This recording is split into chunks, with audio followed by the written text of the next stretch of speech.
విదురుడడిగిన ప్రచేతో నారద సంవాద రూపమైన హరికీర్తిని ఉత్తానపాదుని వంశప్రకారం చెప్పిన మైత్రేయుడు ఇంకా ఇలా అన్నాడు. నారదుని వలన ప్రియవ్రతుడు ఆత్మవిజ్ఞానం పొంది భూమిని పరిపాలించి కొడుకులకు రాజ్యం పంచి ఇచ్చి పరలోకానికి వెళ్ళిపోయాడు అన్నాడు.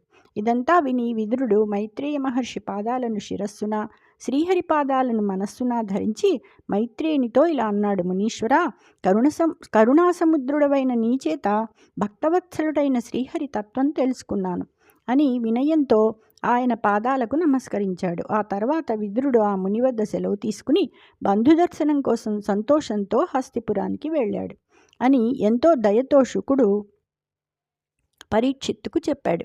ఈ కథను విన్నవారు ఐశ్వర్యం, ఆయువు, ధనము, కీర్తి, శుభం పొందుతారు. ఈ విధంగా శుకుడు పరీక్షిత్తుకు వినిపించిన కథ సంతోషంతో సూతుడు శౌనకాది మహర్షులకు చెప్పాడు.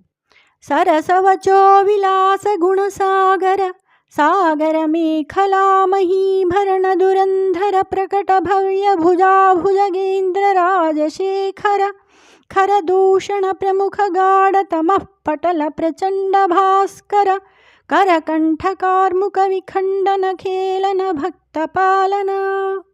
రసవంతమైన వచోనైపుణ్యం అనే గుణాలకు సాగరం వంటివాడా, సముద్రాన్ని మేఖలగా చేసి కొన్న భూమినంతటినీ మోసే పటిష్టమైన భుజాలనే పాముకలవాడా, రాజోత్తమ, ఖరదూషణులనే గాఢాంధకారానికి భాస్కరుని వంటివాడా, శివధనుర్భంగం చేసినవాడా, భక్తరక్షక.